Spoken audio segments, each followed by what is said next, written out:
Hello students, मैं VK sir अपने YouTube channel में आप लोग का स्वागत करता हूं। तो आज हम लोग जो है एक मतलब फिर वापस आए हुए हैं मैनेजमेंट फाइनेंशियल मैनेजमेंट के टॉपिक पर।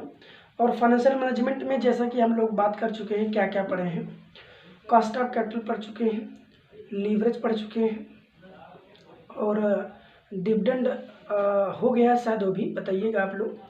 और इधर जो है वर्किंग कैपिटल भी पढ़ चुका है और स्टार्टिंग एक दो चैप्टर जो थेरीज है उसको पढ़ लिए हैं। ठीक है, अब इसमें एक इम्पॉर्टेंट और very very important most chapter छूट रहा था। छूट क्या रहा था, उसको मैं सोचा था कि लास्ट में ही पढ़ाऊँगा। ये लास्ट ही जान लीजिए चल रहा है, अब परीक्षाएँ अगले महीने में होनी हैं, तो इधर मैं सोचा था कि इसको पढ़ाया जाएगा और इसीलिए जो है इस चैप्टर को आज हम शुरुआत कर दे रहे हैं। अब ये भी धीरे धीरे कंटिन्यू बढ़ता रहेगा। ठीक है, तो है क्या कैपिटल बस्टिंग। कैपिटल बस्टिंग होती क्या है, थोड़ा सा इसके विषय में पहले हम आपको बताएंगे। देखिए, जो आपका फाइनेंशियल मैनेजमेंट है, फाइनेंशियल मैनेजमेंट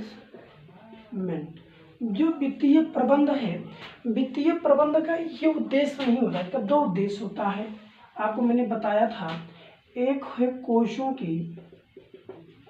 की व्यवस्था करना, है ना, मतलब सोर्स ऑफ फंड, मतलब कोष कहाँ कहाँ से आ सकते हैं। और दूसरा क्या है, एप्लीकेशन, कोषों का उपयोग, कोषों का अनुप्रयोग, है ना। तो कोषों की व्यवस्था करना है तो बात समझ में आती है, लेकिन सब देखो, व्यवस्था करना हर के लिए आसान काम हो जाता है। एक तरफ देखा जाए, व्यवस्था करना हर कोई कर लेता है, लेकिन ये सोचता है कि एक्चुअली मैं कहाँ लगाऊं इसको, किस जगह पर लगाऊं, किस बिजनेस में लगाया जाए, किस प्रोडक्ट में लगाया जाए, कहाँ इन्वेस्ट किया जाए। कहने मतलब एक यहाँ पर क्या है, इन्वेस्ट की क्या है, एक प्रॉब्लम है। क्या है, प्रॉब्लम्स। ठीक है, कोई भी व्यक्ति है, कोई भी मतलब उद्यमी है, एंटरप्रेन्योर है, जिसे उसके पास कैपिटल तो जुटा लेता है, रेस कर लेता है, कहाँ कहाँ से लाना है, क्या क्या लाना है, हर चीज़ हो जाता है। लेकिन बेटा एक समस्या ये आती है कि, कौन समस्या आती है, समस्या ये उत्पन्न होती है कि हम उस पैसे को कहाँ पर लगाएं, कहाँ पर इन्वेस्ट करें, किस जगह पर इन्वेस्ट करें, ये समस्या क्रिएट होती है। तो इसके लिए हमारे सामने क्या होता है, एक समस्या होती है। तो समस्या का क्या ढूंढते हैं, सॉल्विंग ढूंढते हैं, इसका समाधान ढूंढते हैं। तो समाधान ढूंढने के लिए आपके पास क्या होते हैं, आपके पास इन्वेस्ट करने के लिए कई प्रोजेक्ट हो जाते हैं। जैसे इन्वेस्ट करने के लिए आपके लिए प्रोजेक्ट ए हो गया और प्रोजेक्ट बी हो गया, है ना, और प्रोजेक्ट सी हो गया, प्रोजेक्ट डी हो गया और प्रोजेक्ट ई हो गया। इस तरह से आपके सामने कई प्रोजेक्ट आ गए कि भैया भला आदमी कह रहा है इसमें पैसा लगा दीजिए, फला आदमी कह रहा है इस कंपनी में लगा दीजिए, कोई कंपनी आपको और ऑफर कर रही है। मतलब हर जगह आपके पास विकल्प आ रहे हैं। लेकिन अब आपको क्या करना है, आपको ये देखना है कि यहाँ पर पैसा लगाएं तो किस उद्देश्य से। देखो, हमेशा जो पैसा लगाया जाता है वो दीर्घकालीन, है ना, दीर्घकालीन, है ना, दीर्घकालीन उद्देश्य से, दीर्घकालीन के उद्देश्य से, मतलब लंबे समय के लिए, दीर्घकाल के लिए, क्या कमाने के लिए, लाभ, है ना, लाभ कमाने के लिए दीर्घकाल के समय के लिए पैसा लगाते हैं। तो इसके लिए क्या करना पड़ता है, आपको एक निर्णय लेना पड़ता है। क्या लेना पड़ता है, निर्णय। एक आपके पास क्या होनी चाहिए, निर्णय शक्ति होनी चाहिए। आपको लेना पड़ता है क्या, निर्णय। किसके लिए, कि आपके पास जो धन की व्यवस्था है, यही से समझिएगा, धन की जो व्यवस्था है इसका आपको अनुप्रयोग करना है। तो अनुप्रयोग मतलब कहीं ना कहीं इसको लगाना है। तो लगाने के लिए मतलब आपको विनियोग करना है। क्या करना है, विनियोग। ठीक है। तो विनियोग कहाँ करना है, तो विनियोग की आपके पास एक समस्या होती है, इसका समाधान ढूंढते हैं तो आपके पास कई प्रोजेक्ट मिलते हैं, कई प्रोजेक्ट मिलेंगे, किन संपत्ति पे लगाया जाए, किन जगहों पर लगाया जाए। ये समस्या का समाधान के लिए आपके पास project A, project B, project C, project D, project E. अब कई प्रकार के विकल्प आपके मिल गए। ये क्या है, आपके विकल्प है, ये सब आपके क्या है, ये आपके विकल्प है। क्या संपत्तियों के विकल्प है कि कहाँ पर आप पैसा लगाएं। ये आपकी वैकल्पिक व्यवस्था है कि यहाँ पर आप लगा सकते हैं, ए में, बी में लगा सकते हैं, सी में लगा सकते हैं, डी में लगा सकते हैं और ई में लगा सकते हैं। तो इसके लिए अब आपको एक दिन का तो है नहीं, चलो आज लगाओ कल निकाल लो, ऐसा तो है नहीं भाई, इतने दिन के लिए थोड़ी बिजनेस चलता है। इसमें लगाने का मतलब आपको दीर्घकालीन के लिए लगा रहे हैं, लंबे समय के लिए लगा रहे हैं। तो लंबे समय के लिए आप क्या लेंगे, लंबे समय का निर्णय लेंगे। तो यही निर्णय, कौन सा, यही निर्णय जो आप इतना लंबे समय के लिए धन लगाने के लिए ले रहे हैं, धन इन्वेस्ट करने के लिए इतना लंबा निर्णय ले रहे हैं, यही निर्णय बेटा आपका क्या कहलाता है, बोलो क्या कहलाता है, कैपिटल बस्टिंग कहलाता है, पूंजी बस्टन कहलाता है। इसको क्या कहेंगे, पूंजी बजटन, या इसको क्या बोलेंगे, कैपिटल बजटिंग। अब बताओ समझ में आया सबको, सभी को समझ में आया। कोई भी व्यक्ति है, कोई भी उद्यमी व्यक्ति है, कोई भी संस्था है, उपलब्ध कोषों को जब दीर्घकालीन संपत्तियों में लगाने हेतु, ध्यान दीजिएगा, उपलब्ध कोषों को जब दीर्घकालीन संपत्ति में लगाने हेतु लिया गया जो उसके पास निर्णय, और हाँ सबसे इम्पोर्टेंट पॉइंट, जो निर्णय होगा ये कैसा होगा, वित्तीय होगा। कैसा होगा, वित्तीय होगा। लिया गया जो वित्तीय निर्णय है कैसा होना चाहिए, फाइनेंशियल होना चाहिए, वित्तीय होना चाहिए। तो वित्तीय जो निर्णय होगा, यही वित्तीय निर्णय क्या कहलाता है बेटा, पूंजी बजटन कहलाता है। अब समझ में आ गया होगा, ठीक है। तो शॉर्ट परिभाषा लिख लेंगे, इसमें कैसे लिखेंगे, यहाँ मैं लिखा दे रहा हूँ इसका आशय, ठीक, आशय में लिखा दे रहा हूँ। आशय क्या है, लिखेंगे उपलब्ध, सिंपल परिभाषा, उपलब्ध कोषों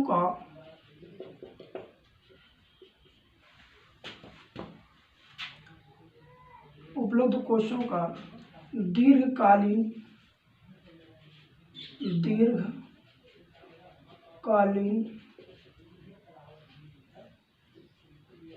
संपत्तियों में विनियोग करने के लिए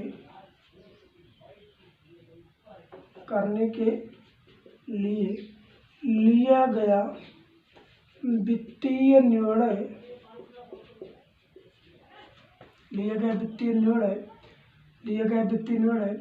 पूंजी बजटिंग कहलाता है। ये तो मैं अपनी लैंग्वेज में साधारण सी परिभाषा बता दिया गया कि आपके पास क्या है, उपलब्ध कोष है, उपलब्ध कोषों का दीर्घकालीन संपत्तियों में विनियोग के लिए, मतलब आप अपने उपलब्ध कोष को क्या करना चाहते हैं, दीर्घकालीन संपत्तियों में विनियोग करना चाहते हैं, ठीक है। दीर्घकालीन संपत्ति में विनियोग करना चाहते हैं तो विनियोग के लिए जो आपके द्वारा लिया गया कैसा निर्णय, ये जरूरी होता है। वित्तीय निर्णय क्या कहलाता है, पूंजी बजटिंग कहलाता है। सिंपल परिभाषा मैंने लिखा दी है। और भी लिखना चाहें तो लिख सकते हैं, है ना, लिख सकते हैं, क्या लिख लेंगे कि पूंजी बजटिंग का आशय एक ऐसी विधि से है, मैं लिखा रहा हूँ, पूंजी बजटिंग का आशय एक ऐसी विधि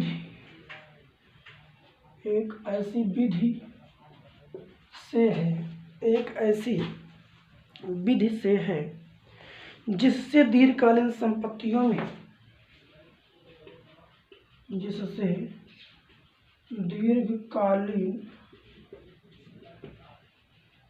संपत्तियों दीर्घकालीन संपत्तियों में विनियोग से संबंधित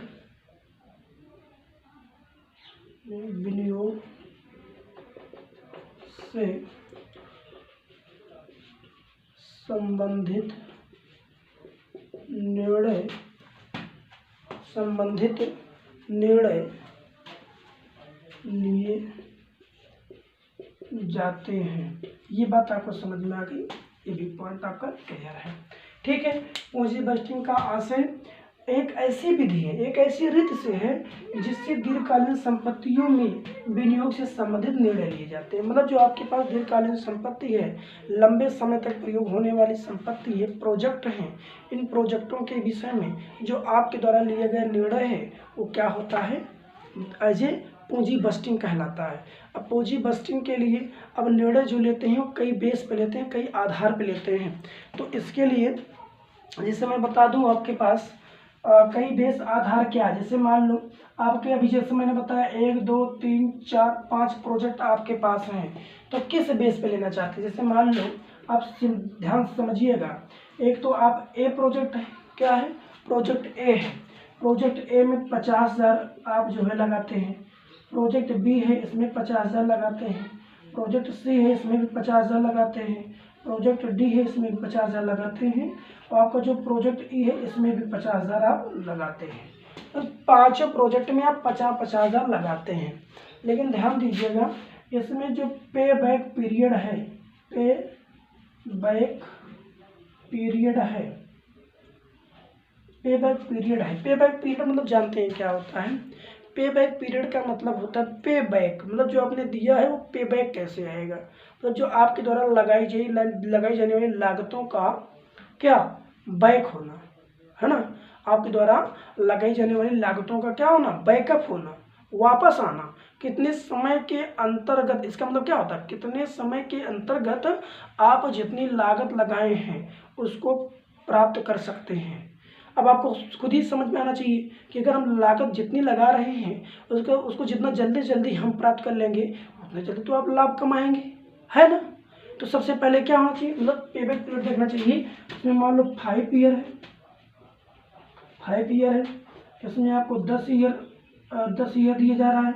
इसमें 3 ईयर है, इसमें 2 ईयर है और इसमें 15 ईयर है। देखो मतलब अगर आप प्रोजेक्ट ए में लगाते हैं 50,000 तो वो 5 साल में उसकी वसूली आप कर पाएंगे। आप बी में लगाते हैं 50,000 तो आप 10 वर्ष में वसूली कर पाएंगे। सी में अगर 50,000 लगाते हैं 3 वर्ष में वसूली कर पाएंगे। डी में लगाते हैं तो 2 वर्ष में और ई में लगाते हैं तो 15 वर्ष में। मतलब कहने का ये है कि पैसा आपको इसी 5 प्रोजेक्ट में लगाना है तो आपको इन 5 प्रोजेक्ट में सबसे पहले किसकी प्राथमिकता देना है, इसके लिए क्या लेंगे आप, वित्तीय निर्णय लेंगे। क्या लेंगे, वित्तीय निर्णय लेंगे। यही निर्णय आपका कैपिटल बस्टिंग है। तो निर्णय सबसे पहले किस पर लेंगे, अब आप बताओ। जिसमें सबसे कम समय पर पैसा कमाया जाए ना, जिसमें सबसे कम समय के अंतर्गत पैसा मतलब वापसी कर लिया जाए, अपनी लागत को प्राप्त कर लिया जाए, वो हमारे लिए ज़्यादा बेहतर है। जैसे क्या है, देखो यहाँ पर ये इसको आप फर्स्ट टाइम में चुनेंगे। फर्स्ट सिलेक्शन किसका करेंगे, डी का, क्योंकि इसमें देखो 50,000 तो लगा रहे हैं लेकिन 2 ही वर्ष में आप 50,000 वसूल ले रहे हैं, 2 ही वर्ष में। और यहाँ पर 50,000 लगा रहे हैं तो 3 वर्ष में। अगर आपको इसमें कंपटीशन ज़्यादा होगा, लोग इसमें पैसा ज़्यादा लगाने का प्रयास करेंगे, तो मान लो ये आपको नहीं मिला प्रोजेक्ट तो आप किसमें लगाने सोचेंगे, थर्ड वाले में। सेकंड प्रायोरिटी किसके देंगे, सेकंड के देंगे, मतलब सी को देंगे। ठीक है, अगर मान लो ए भी, इसमें भी कंपटीशन ज़्यादा आ जाएगा, लोग बहुत सारे लोग आ जाएंगे, ये नहीं मिला तो थर्ड प्रायोरिटी किसको देंगे, इसको आप थर्ड प्रायोरिटी देंगे क्योंकि यहाँ पर 5 वर्ष के अंतर्गत वसूल हो रहा है। अगर एबू नहीं मिला तो अगला प्रायोरिटी किसको देंगे, इसको देंगे 10 ईयर को, और वो भी नहीं मिला तो लास्ट प्रायोरिटी आपकी यही होगी 5वें स्थान पर। ठीक है, जब कोई नहीं मिलेगा तो 5वें स्थान पे आपको इसी चुनाव करना पड़ेगा। तो आपने क्या किया, आपने किसी न किसी आधार पर विभिन्न संपत्तियों में, विभिन्न दीर्घकालीन संपत्तियों में धन विनियोग करने के प्रति क्या लिया, निर्णय लिया। यही निर्णय ही क्या है वाकई में कैपिटल बस्टिंग है। शायद अब क्लियर हो गया होगा। बोलो, समझ में आ गया? चलो, थ्योरी है लेकिन थ्योरी ऐसे आपको पढ़ा देंगे कि आपको समझ में क्या इसमें घुस जाएगा डायरेक्ट, है ना जी, समझिए आप। चलिए अब इसकी कुछ परिभाषाएं देख लेते हैं, कुछ परिभाषाएं बता देते हैं। जैसे पहली परिभाषा नोट करेंगे, परिभाषा में फर्स्ट परिभाषा नोट करेंगे, लिखा है पूंजी बस्टिंग फर्म की दीर्घकालीन, पूंजी बजटिंग फर्म की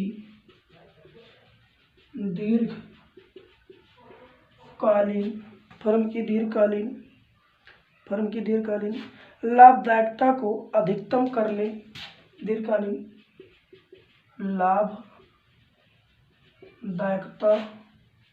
को अधिकतम करने के उद्देश्य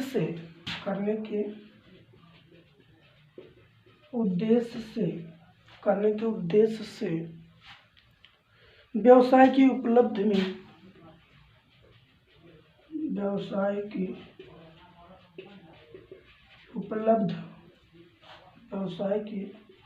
उपलब्ध पूंजी को विनियोग करने की योजना है।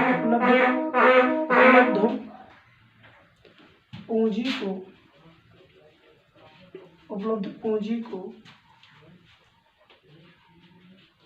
विनियोग करने की योजना है, ठीक, उपयोग करने की योजना है, प्लानिंग है। कौन कहा है? आर.एम. लिंच के अनुसार, आर.एम. लिंच ने इस परिभाषा को दिया है, जानते रहिएगा। आर.एम. लिंच ने क्या कहा है कि पूंजी बस्टिंग फर्म की दीर्घकालीन लाभदायकता को अधिकतम करने के लिए, मतलब कोई पूंजी बस्टिंग क्या होती है, मतलब ये उद्देश्य मानती है कि भविष्य में जो होने वाला दीर्घकालीन लाभ है वो क्या हो, अधिकतम रहे। उसको अधिकतम करने के उद्देश्य से व्यवसाय की उपलब्ध पूंजी, मतलब जितना पूंजी में व्यवसाय में पूंजी की उपलब्धता है, उपलब्ध पूंजी है, पूंजी की व्यवस्था है, उसका विनियोग करने के लिए क्या बना लेंगे, एक योजना बना लेंगे, प्लान बना लेंगे। वही प्लान ही क्या कहलाता है आपका, कैपिटल बस्टिंग कहलाता है, ठीक है। अब बेटा आप लोग जो है कुछ परिभाषाएं बुक में दी गई हैं, जैसे मिल्टन एवं स्पेंसर के अनुसार कहा जाता है पूंजी बस्टन संपत्तियों के लिए व्ययों का नियोजन है जिससे भावी अवधियों में लाभ प्राप्त होता है, ठीक है। सारी परिभाषाएं दी गई हैं, तो आप लोग परिभाषा वगैरह पढ़ लीजिएगा बेटा, ठीक है, समझ लीजिएगा। तो आज जो मेरा मेन मोटिव था कि आपको थ्योरी जिसका क्लियर हो जाए, थ्योरी समझ में आ गई है। आगे जो है हम आप लोग को बताएंगे, इसके कुछ महत्व बता देंगे, ठीक है।